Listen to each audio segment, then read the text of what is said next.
একটা সময় বিএনপি ৩ জন উপদেষ্টাকে, ছাত্র উপদেষ্টা 2 জন এবং তার সাথে ডক্টর খলিলুর রহমানকে ক্যাবিনেট থেকে সরাতে হবে প্রকাশ্য দাবি দিয়েছিল, এটা অভ্যন্তরীণ না। ডক্টর খলিলুর রহমান, আপনার বক্তব্য আছে, আমরাও শুনতে চাই যে আসলে এটা একটু অবাক করা আমার জন্য, আপনার জন্য কিনা আমি জানি না।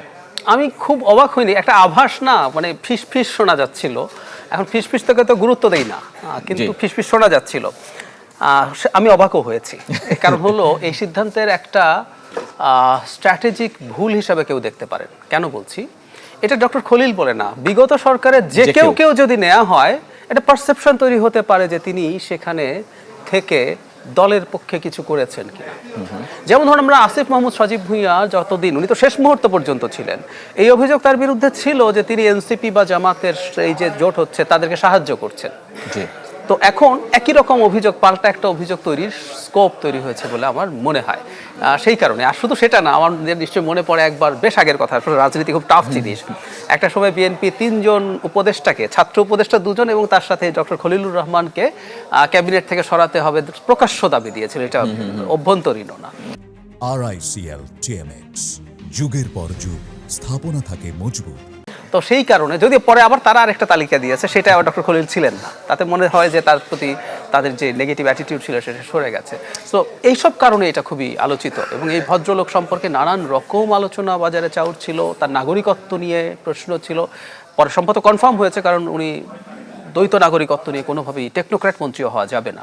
সো এটা সম্ভবত রিজলভড হয়েছে, এবং তিনি কিন্তু পররাষ্ট্র মন্ত্রণালয়ের দায়িত্ব পাচ্ছেন, যদি আমরা শেষ পর্যন্ত সত্য হয় এই তালিকা, যে পররাষ্ট্র মন্ত্রণালয়ের দায়িত্ব, সেটাও একটা খুবই গুরুত্বপূর্ণ। ইনফ্যাক্ট ওনার প্রোফাইল পররাষ্ট্র মন্ত্রণালয়ের সাথে খুবই ম্যাচ করে। তিনি একজন ক্যারিয়ার ডিপ্লোম্যাট ছিলেন, উনি ইউএনএ কাজ করেছেন, এবং এই সরকারের সময় পারসেপশন, আমি আসলে খুব খুঁটিনাটি এখনো ঘেটে দেখা হয়নি, আমেরিকার সাথে ট্রেড রিলেটেড যে প্রবলেম হয়েছে, ট্যারিফ রিলেটেড যে প্রবলেম হয়েছে, তাতে তিনি খুব গুরুত্বপূর্ণ ভূমিকা পালন করেছেন, এবং তার নেগোসিয়েশন স্কিলকে মানে ক্রেডিট দেওয়া হয় যে তিনি সেটা করতে পেরেছেন। তো যদি এটা হয়ে থাকে, হি হ্যাজ বিন টেস্টেড, এরকম মনে হতে পারে। এবং বিএনপিতে সম্ভবত অনেক যোগ্য কেউ, মানে পররাষ্ট্র মন্ত্রী হওয়ার মতো সম্ভবত ল্যাক করছিল, সবকিছু মিলেই হয়তো সিদ্ধান্তটা নেওয়া হয়েছে।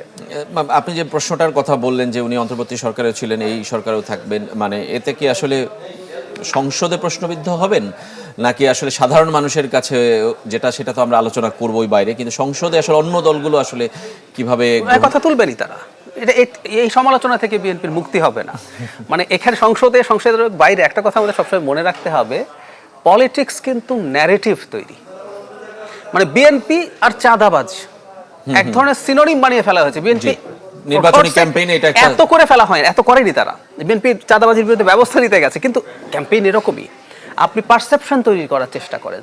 সো এই জনাব খলিল আদৌ কতটুকু রোল প্লে করেছেন কি করেননি সেটা প্রশ্ন হবে না, তারা এটা করবে। এবং পলিটিক্স এরকমই, পলিটিক্যাল পার্টি প্রত্যেকটা ইস্যুকে নেবে, সেইগুলোকে তারা ব্যবহার করার চেষ্টা করবে, প্রতিপক্ষকে ঘায়েল করার চেষ্টা করবে।